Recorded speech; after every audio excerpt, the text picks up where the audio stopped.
Assalamualaikum warahmatullahi wabarakatuh. Auzubillahi minasyaitonirrajim. Bismillahirrahmanirrahim. Ila masya Allah innahu ya'lamul jahra wa ma yakhfa. Kecuali jika Allah menghendaki, sungguh Dia mengetahui yang terang dan yang tersembunyi. Kecuali jika Allah menghendaki, Rasulullah lupa akan bacaan Al-Quran. Karena apa? Karena ruh yang pasti tidak akan pernah lupa, tidak akan pernah ingkar, tidak akan pernah dusta itu, ruh yang suci itu, ruh para nabi itu, bersemayam ke dalam fisik tubuh yang terbatas, yang panah, yang pasti akan hancur, yang pasti akan tua, yang pasti akan melapuk. Fitrah, pikun istilah kasarnya tuh. Lupa, kecuali jika Allah menghendaki ketuaan engkau, mau tidak mau, fitrah. Pada saat itu beberapa sahabatnya itu yang mengganti sholat yang seharusnya dia menjadi imam. Entah itu kalau tidak ada Ali ya Abu Bakar, kalau tidak ada Abu Bakar ya Ali. Dua itu saja, karena memang bacaan kedua itu yang sangat fasih. Yang satu mazhabnya menghamba, yaitu Abu Bakar As-Siddiq, sangat menghamba. Bahkan kalau Allah perintahkan Abu Bakar untuk turun ke jurang yang paling dalam, pasti akan dia lakukan, saking menghambanya itu kepada Rasulullah. Yang satu dengan mazhab mencintai Rasulullah, mencintai Allah, itu sangat sungguh luar biasa. Ali dan Rasulullah itu tidak pernah menyembah berhala, tidak pernah minum minuman keras, dan dari kecil itu tidak pernah dia sekalipun menyembah berhala. Bedanya di situ saja. Abu Bakar pernah, karena dia jatuhnya mu'alaf. Kami akan membacakan Al-Quran ke dalam ruhmu Muhammad, ke dalam hatimu. Sungguh engkau tidak akan pernah lupa, kecuali jika Allah menghendaki. Karena Allah tahu apa yang terang dan Allah tahu apa yang tersembunyi. Jadi engkau tidak perlu takut. Karena sebagai nabi, ketika dia lupa akan Al-Quran, akan mujizatnya, akan Al-Quran yang berjalannya, pasti takutlah. Aduh, aku lupa ayat ini, bagaimana? Karena ada ketakutan, apakah aku telah berbuat salah, apa aku telah berbuat dosa. Karena tanggung jawab Rasulullah itu bukan hanya dirinya, bukan hanya keluarganya, bukan hanya kampungnya, bukan hanya Bani Hasimnya, seluruh dunia. Bahkan mungkin dari sejak Adam sampai Rasulullah. Kalau secara kasarnya begitu. Apalagi bagi mereka yang meyakini bahwa Islam itu hadir dari sejak Adam hingga Rasulullah, bukan hanya Rasulullah saja. Allah meyakinkan, aku mengetahui apa yang terang dan yang tersembunyi, kau tak perlu takut. Lupamu itu bukan karena ruhmu itu terpesona akan dunia, terpesona akan kenikmatan dunia yang panah ini. Karena fisikmu itu semakin melemah ya Rasulullah, semakin menua. Karena sesuci apapun aku mensucikan itu nabiku, sesuci apapun itu aku mensucikan rasulku, sesuci apapun aku itu mensucikan waliku. Ruhnya itu ada di dalam tubuh, ada di dalam fisik yang aku ciptakan, itu pasti akan hancur, akan lapuk, akan kembali ke bumi. Karena itu haknya bumi, ruh itu haknya langit. Makanya sangat disayangkan itu orang yang mencintai terlalu berlebihan kepada tubuhnya. Kasihan ruhnya itu sangat ingin pergi ke langit, ditahan oleh tubuhnya, takut tua kok takut.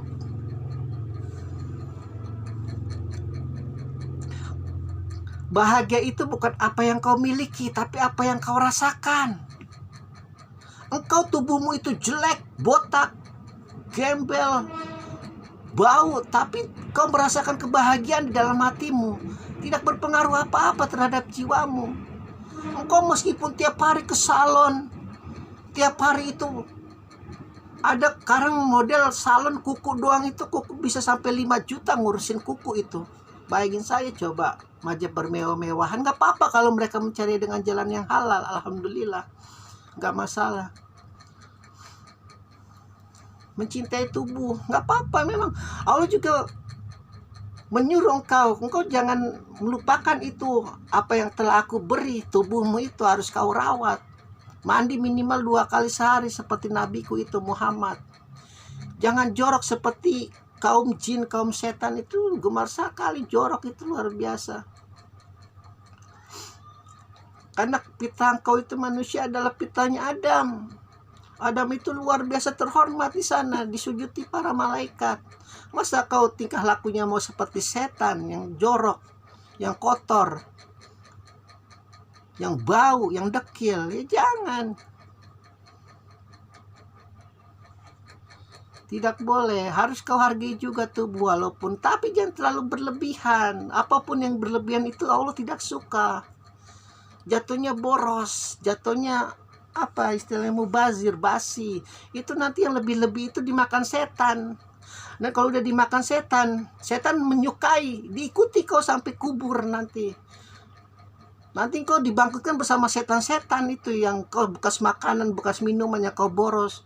Minta terus pada dirimu, mau tidak mau. Hati-hati, Islam itu agama yang sangat adab, yang sangat sopan, yang sangat beretika. Kalau tidak mau sopan santun, kalau mau tidak mau beradab, kalau mau tidak beretika, kan peluk agama Islam. Jangan peluk agama Islam. Jadi kaum ateis saja mau itu bersih, mau itu jujur, mau itu mandi 2 hari sekali, mau mereka.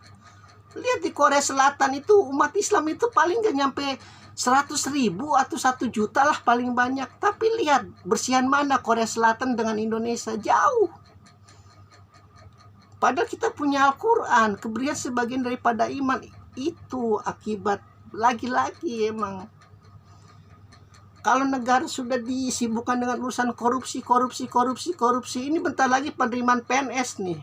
Mudah-mudahan gak ada lagi tuh 20 juta, 50 juta. Sangat menyakitkan itu. Mengkorupsi itu jatuh udah korupsi. Engkau harusnya orang duduk di sana, orang yang pintar, yang cerdas, yang berniat untuk membangun negara.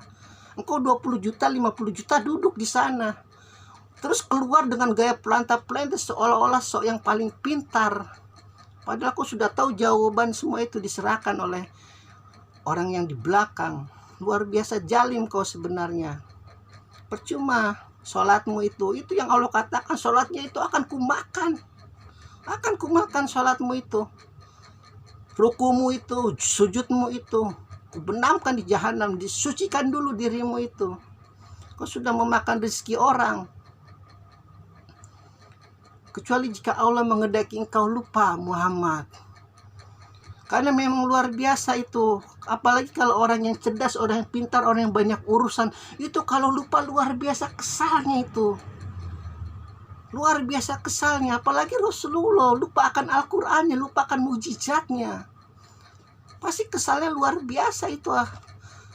Apalagi ketika dia harus memberikan ceramah, harus memberikan petunjuk kepada umat-umatnya itu, pasti luar biasa geramnya. Makanya Allah bilang, kecuali itu aku yang melupakan. Rasulullah, tenang, aku tahu yang terang dan yang tersembunyi, tidak ada. Engkau itu makhluk yang paling luar biasa.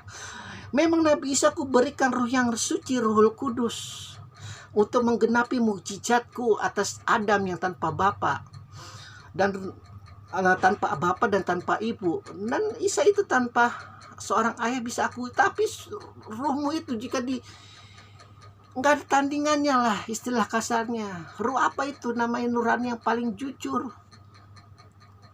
Bingung orang musuh-musuh Rasulullah untuk saking jujurnya Muhammad. Mau fitnah apa lagi, udah paling jujur. Nggak ada ketakut aja itu. Kehilangan apa istilahnya ya, kalau kita nggak jujur itu kehilangan harga diri, kehilangan materi, itu nggak peduli. Memang kita para nabi emang nggak peduli akan dunia, yang peduli itu ridho Allah. Apalagi yang namanya Ibrahim, nggak pernah dia minta bantuan sama Allah sama manusia sedikit pun. Kalau mengikuti sirahnya umat Syiah ya. Jadi kembali lagi kepada surat Al-A'la, tempat yang tinggi. Ini tempat yang tinggi, emang kita diajak jalan-jalan ke langit ini sama Allah lewat surat ini. Luar biasa. Alhamdulillahirabbil alamin.